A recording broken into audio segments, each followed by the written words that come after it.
আসসালামু আলাইকুম ওয়া রাহমাতুল্লাহি ওয়া বারাকাতুহু। ওয়ালাইকুম সালাম ওয়া রাহমাতুল্লাহি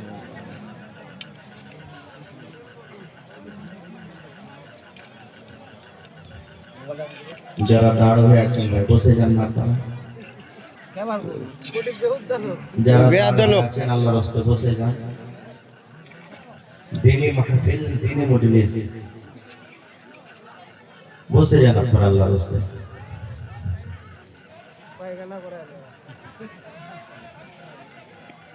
ইন্নাল হামদালিল্লাহ নাহমাদুহু ওয়া নাস্তাঈনুহু ওয়া নাস্তাগফিরুহু ওয়া নাউযু বিল্লাহি ونعوذ بالله من شرور أنفسنا ومن سيئات أعمالنا من يهده الله فلا مضل له ومن يضلله فلا هادي له وأشهد أن لا إله إلا الله وحده لا شريك له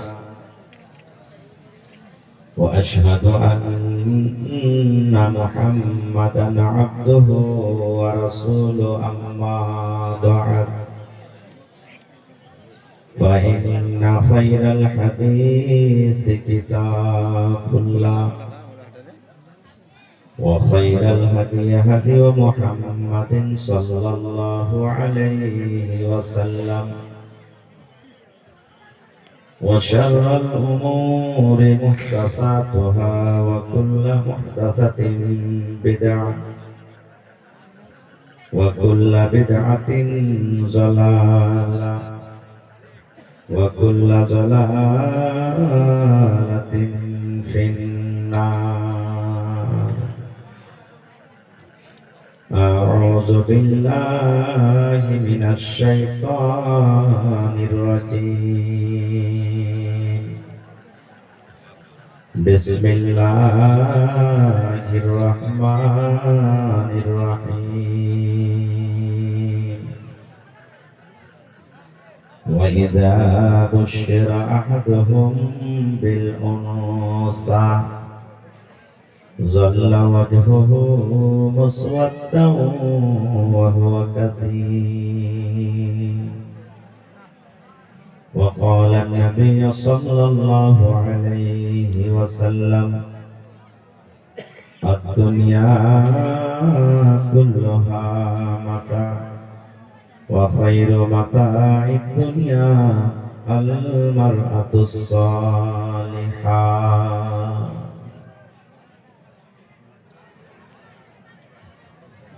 মাটির বাড়ি মাটির ঘর মাটির হবে বিছানা এসেছো একা যাবে একা সঙ্গে কেহ যাবে না। মাটির বাড়ি মাটির ঘর মাটির হবে বিছানা এসেছো একা যাবে একা সঙ্গে কেহ যাবে না।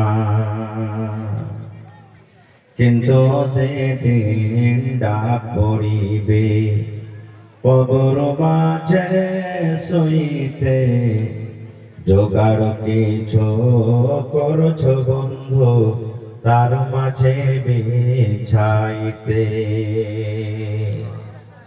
লক্ষ কোটি মধুরা বয়ে করছো বালা খানা হীরামণি মুক্তা দিয়ে পালঙ্কের বিছানা। এমন জায়গা যাইতে হবে এমন জায়গা যাইতে হবে যে ঘরে নাই সাথী এমন ঘরে রইতে হবে যে ঘরে নাই বাতি। দাদা গেছেন বাবা গেছে কেউ তো ফিরে এলেন না এমনি ভাবে যাইতে হবে তোরা কেন বুঝিস না এমনি ভাবে যাইতে হবে তোরা কেন বুঝিস না সাধের ছেলে চলে যাবে আর তো আপা ডাকে না পরনের বিবি চলে যাবে আর তো ঘরে ফিরবে না পরনের বিবি চলে যাবে আর তো ঘরে ফিরবে না মাটির বাড়ি মাটির ঘর মাটির হবে বিছানা এসেছো একা যাবে একা সঙ্গে কেহ যাবে না নারে তাকবীর আজকে জলসা যোগ্যতম শ্রদ্ধেয় সভাপতি সাহেব উপস্থিত উলামায়ে কেরাম সামনে বসে থাকা ইসলাম দরদি দিন দরদি ভাই বাবাজিরা পর্দানশীন মায়েরা খালারা সমস্ত তারিফ ও গুণগান সেই মহান আল্লাহ তাবারক ওয়া তাআলার জন্য যে মহান আল্লাহ তাবারক ওয়া তাআলা নরম গরম বিছানাকে ত্যাগ করে ঠান্ডার রাত্রি শীতের রাত্রি এই পিণ্ডারের তলাতে একত্রিত হয়ে বসে কিছু বলার ও শোনার তৌফিক দিয়েছেন তাই আমরা আল্লাহ তাবারক ওয়া তাআলার প্রশংসা করি অন্তর থেকে মহব্বতের সাথে সকলেই পড়েন আলহামদুলিল্লাহ এখনো আল্লাহর তারিফ করা হলো একটু জোর করে পড়েন ভাই আলহামদুলিল্লাহ তারপর আমাদের শেষ নবী হযরত মুহাম্মদ রাসূলুল্লাহ পড়েন সাল্লাল্লাহু আলাইহি ওয়াসাল্লামের পর অগণন দরুদ শরীফ শান্তির ঘর অবস্থিত হোক আমিন আল্লাহুম্মা সাল্লি আলাইহি আল্লাহুম্মা বারিক আলাইহি আমার কথা বুঝতে পারছেন ভাই আপনারা মাশাআল্লাহ তুই ভিডিও যত বানা আমি মার সাথে আসছি ঠিক আছে আমার বাড়ি হলো বিহার আমার আপনার ভাষাতে কিছু হয়তো পার্থক্য হতে পারে কিন্তু আল্লাহর কাছে দোয়া করছি রব্বুল আলামিন আমি যা কিছু বলবো যেন হাদিস কোরআন থেকে বলতে পারি এবং বুঝাইতে পারি আর আপনারা বুঝতে পারেন তার জন্য আল্লাহ তৌফিক দেন আল্লাহু আমিন তার আগে একটা কথা বলবো আমি আপনার এই এলাকাতে নতুন 8 মিনিট গেলে 8 মিনিট প্রথম এসেছি কতক্ষণ আপনার সাথ দিবেন আমিও জানি না আল্লাহ ছাড়া কেউ জানে না তবে বাড়িতে মেহমান আসতে গেলে মেহমানের মান সম্মান করতে হয় তবে ঘড়ি দেখা মোটামুটি কম করে 1 ঘন্টা সময় দিবেন তো পরে ইনশাআল্লাহ তাআলা মাশাআল্লাহ 2 নম্বর দানের সিলসিলা বন্ধ করবেন না যেটা যার দেওয়ার আছে ইনশাআল্লাহ 500 1000 2000 5000 10000 দিতে থাকবেন আপনি শেষের থেকে আমি 10 মিনিটে ইনশাআল্লাহ দোয়া করে দেব আমি একজন মুসাফির মানুষ কে জানি কখন আল্লাহ কার দোয়া কবুল করবেন আজকে আপনারা এসেছেন হতে পারে আজকের মজলিসের কারণে আল্লাহ জান্নাতি করে দেবেন ইনশাআল্লাহ কোন আমলে আল্লাহ খুশি হয়ে যাবেন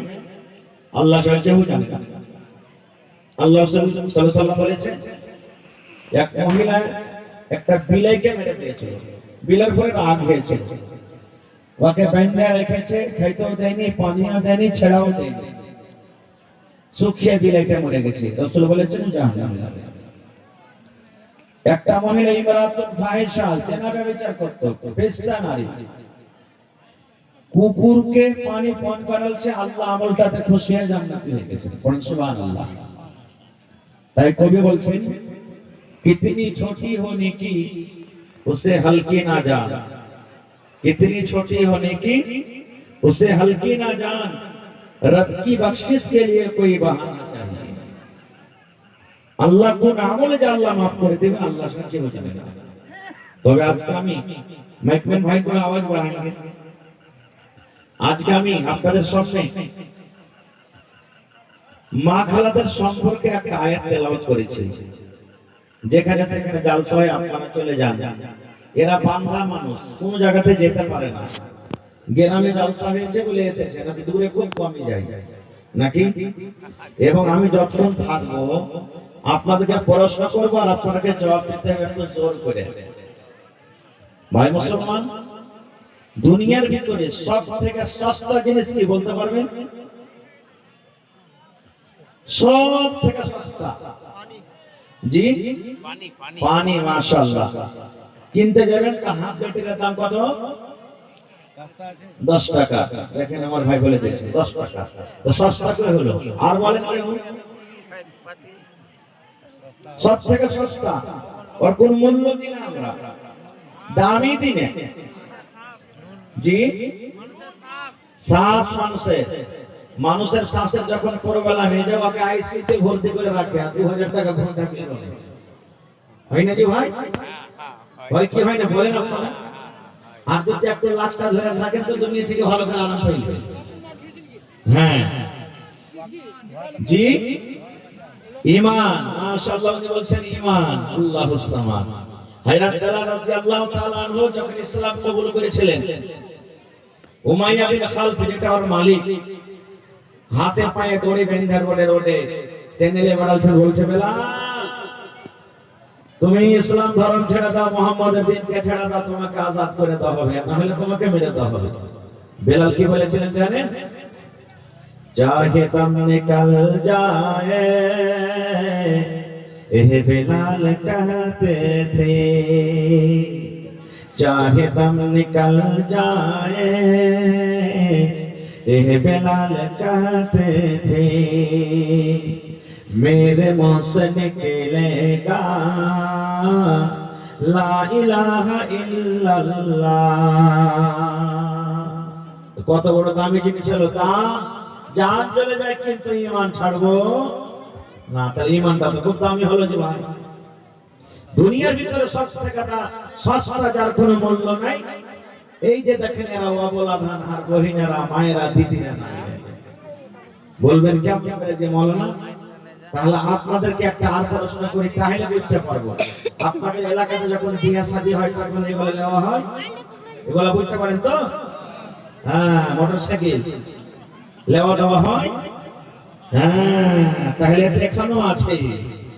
হ্যাঁ হ্যাঁ, আল্লাহ আল্লাহ তাবারাক ওয়া তাআলা নারীদেরকে সুকুন বলেছেন যে ওরা আরাম দিবে আপনার বিছানাতে। আপনি যখন মেডিকেলে চলে যাবেন, মাথাতে ব্যথা করছে, আপনি মেডিকেল ওয়ালাকে যদি বলেন, এই মেডিকেল ওয়ালা ভাই আমার মাথা ব্যথা করছে, আমাকে ওষুধে 200 টাকাও দেবে? এমন করে আপনাকে বলবে যে তুই কোন জায়গা থেকে এসেছিস, তুই রাঁচি চলে যা মাথা ভালো করতে, তুই আমারই ওষুধ নিবি আর আমার ওষুধ খেয়ে তোর মাথা ভালো হবে, ব্যথা ভালো হবে, তুই আমার কাছ থেকে উল্টে টাকা চাচ্ছিস। আল্লাহর কোরআন বলছেন যে ওরা আপনাকে আরাম দিবে, আপনাকে খাবার করে দিবে, আপনার কাপড় সাফ করবে, আপনার জন্য রুটি করবে, বাড়ি ঘর ঝাড়ি দিবে, সবকিছু আপনার কাজ করবে। আর ওপর থেকে যখন বিয়ে করবো তখন মোটরসাইকেল বা 2 লাখ 3 লাখ টাকা নাকি? তো দাম হলো। আজকে আমার মা খালাদের আমি মর্যাদা মান সম্মান বাড়াইতে এসেছি, আমি নয়, আল্লাহ এবং আল্লাহ রাসূল দিয়েছে। দুনিয়ার মানুষেরা বলে মহিলার কোনো দাম নাই, ওদের কোনো মান নাই। কি না, ইসলাম ধর্ম একটা এমন ধর্ম, ইসলাম মাযহাব একটা এমন মাযহাব, ইসলাম ধর্মে যত নারীদের মান সম্মান দিয়েছে কোন ধর্মের লোক দেওয়া হয়নি, কোন ধর্মে দেওয়া হয়নি। কোরআনে কত সূরা আছে ভাই? এটা মাদ্রাসার জালসা না?